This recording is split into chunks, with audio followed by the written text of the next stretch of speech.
Bienvenidos al bosquejo de la lección de la escuela sabática. Es una alegría reunirnos sábado tras sábado, semana tras semana, para poder compartir un poco del comentario de la lección de la escuela sabática.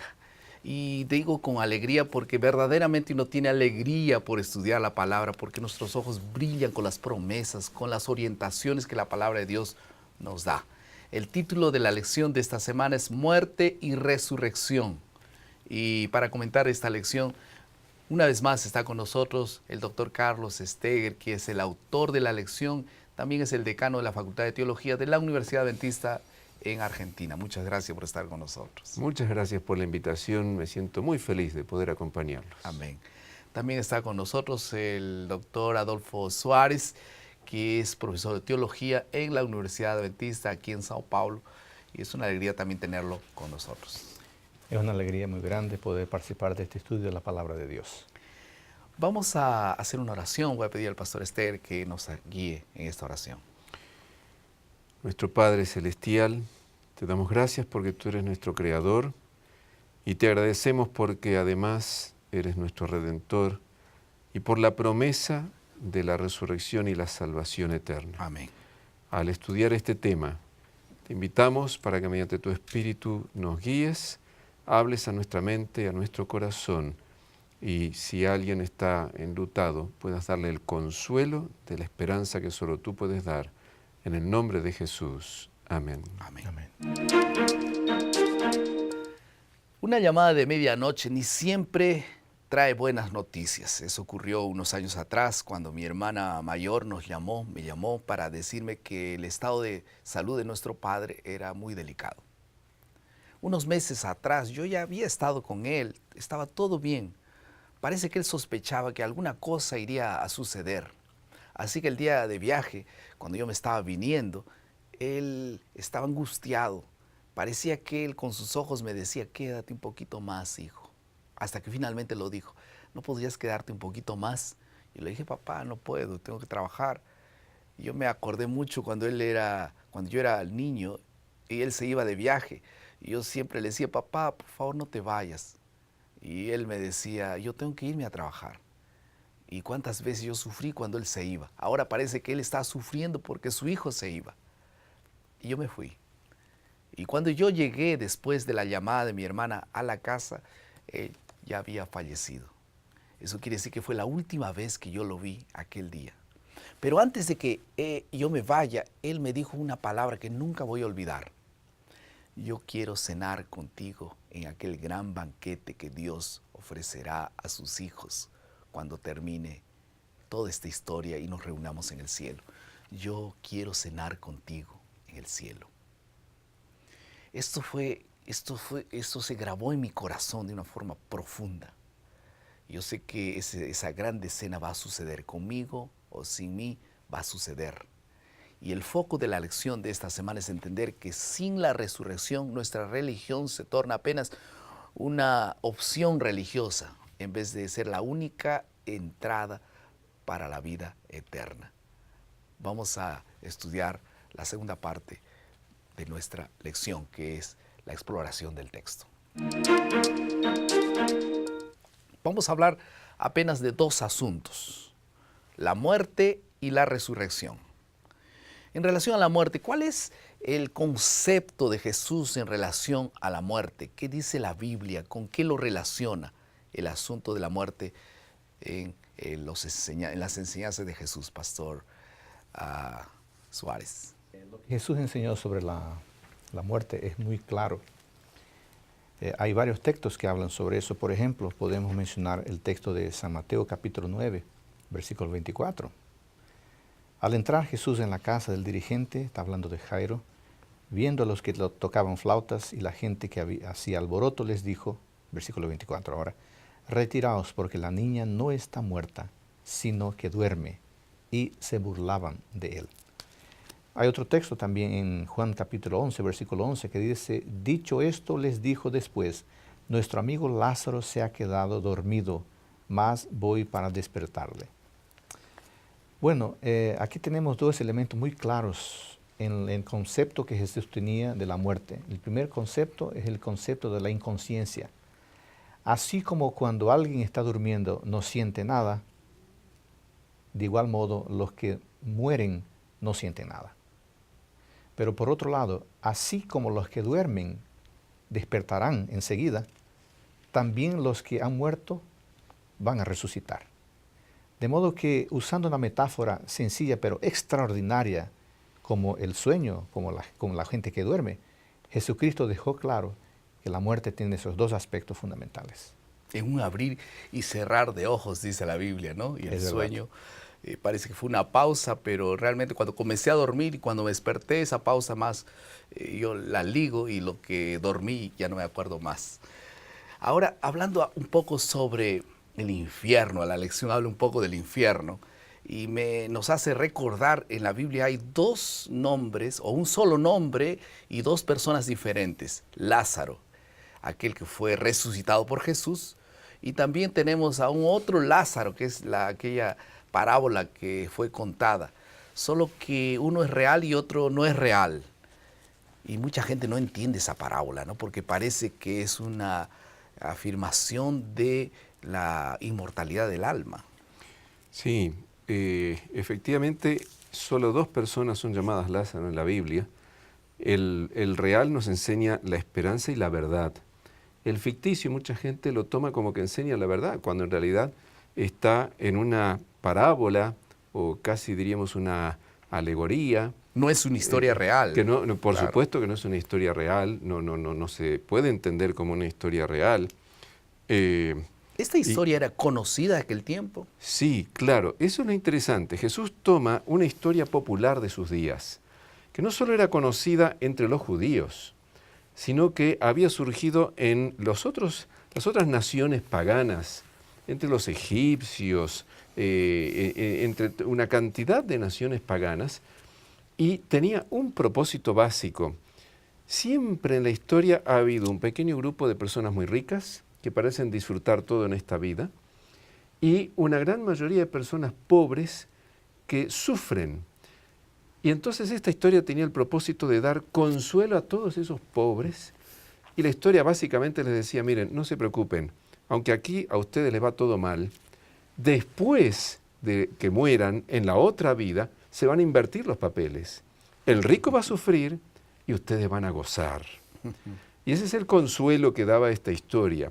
Ahora, Jesús toma esta historia no para enseñar esa lección, de ninguna manera, porque cuando leemos la parábola en Lucas 16, desde el versículo 19 hasta el fin del capítulo, versículo 31, el propósito de Jesús es distinto, porque allí supuestamente, mientras el rico está en el infierno y Lázaro está disfrutando de la bienaventuranza con Abraham, y supuestamente se pueden ver y pueden conversar, cosa totalmente imposible, ¿no es cierto?, inconcebible. Todo eso nos muestra que no se puede tomar literalmente la parábola.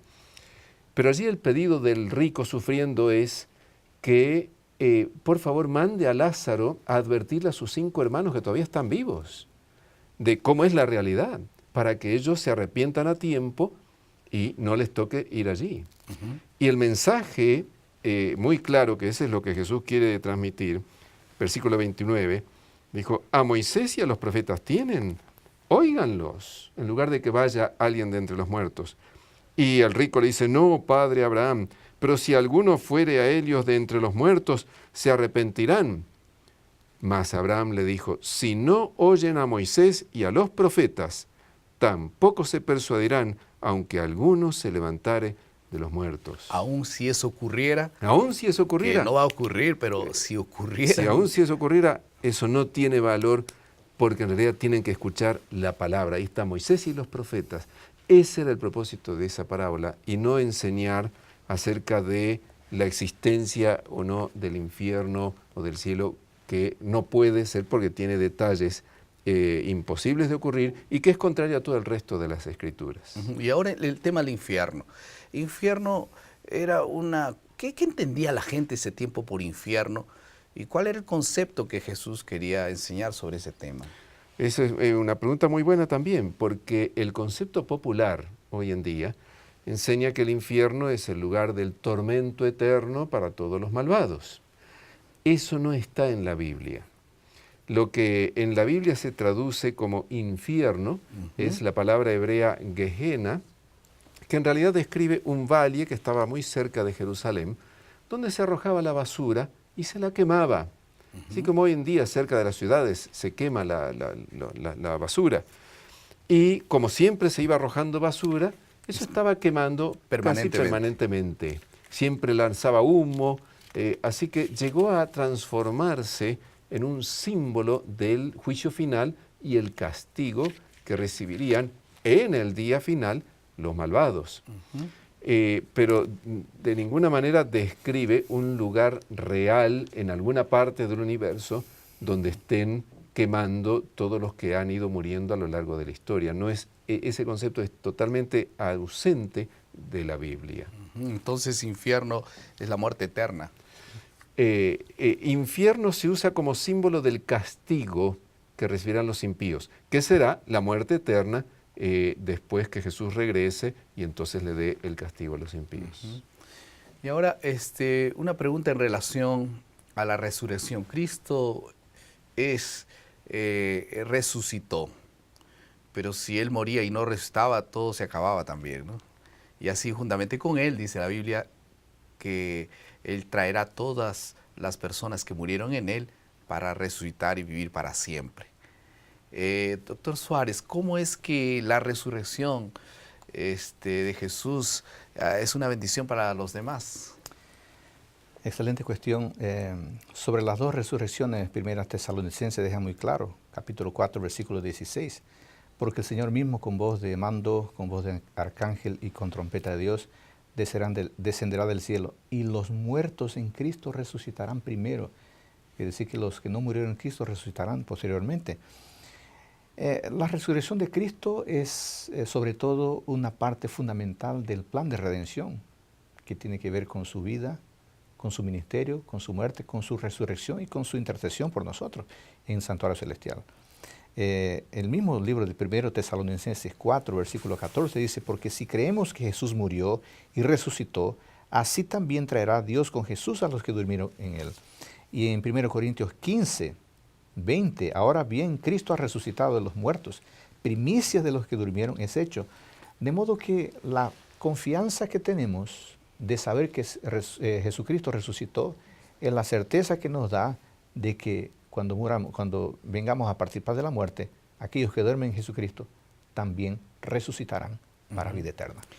Y hubo algunas resurrecciones, ¿no?, en el tiempo de Jesús y Él resucitó también a algunas personas. Es como un anticipo, ¿no?, que Él puede hacerlo. Lo hizo en el pasado y va a hacerlo otra vez. ¿Por qué no puede hacerlo otra vez? Pero ahora será una resurrección para vida eterna, aquella gran resurrección. Y ojalá que todos nosotros tengamos esa esperanza. Los que murieron en Cristo puedan efectivamente resucitar para vida. Es una promesa que Él va a cumplir. Vamos a pasar a la tercera parte de nuestro bosquejo, que tiene que ver con la aplicación. Pastor Steger, una aplicación práctica para la vida diaria de lo que aprendimos en esta lección. ¿Cómo no? Por un lado, esta lección acerca de lo que la Biblia enseña de la muerte y de la resurrección es una fuente de paz, de tranquilidad, de consuelo, al saber que nuestros seres queridos que han fallecido no están sufriendo en el infierno ni en el purgatorio, tampoco están en el cielo mirándonos y sufriendo al ver que estamos por cometer un error y no poder intervenir y ver toda esta cuestión, porque esta vida aquí realmente no debe ser muy linda para ver desde el cielo, sino que los muertos nada saben. Los muertos duermen, dice la Biblia. Descansan. Descansan en un estado de total inconsciencia. Han cesado de existir. No sufren más, no aman más. Exactamente. No miran lo que está pasando aquí. No. Así que eso nos da paz, nos da tranquilidad. Muy bueno saber eso. Pastor Adolfo. Yo me quedo con un texto de Mateo 27, 52. Cuando Jesús murió, dice que se abrieron los sepulcros y muchos cuerpos de santos que habían dormido se levantaron. Esta esperanza, si nosotros vivimos en santidad, de acuerdo con la voluntad de Dios por su gracia, este mismo privilegio se aplica a nosotros también. Amén. Vamos a pasar a la última parte de nuestro bosquejo, que es la creatividad.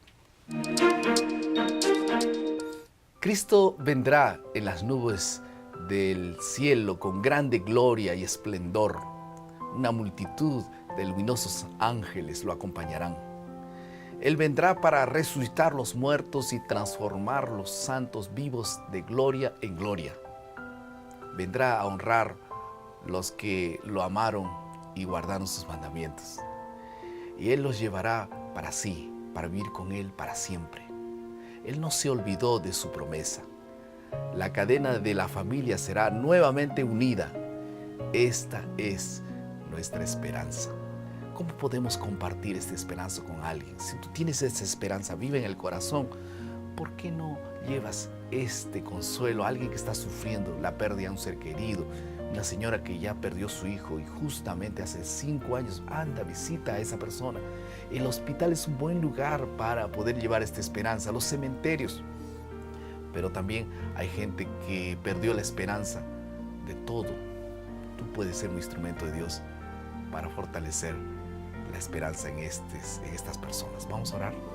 Querido Padre, muchas gracias por este mensaje de esperanza. Gracias, Señor, porque tú has separado un lugar para nosotros.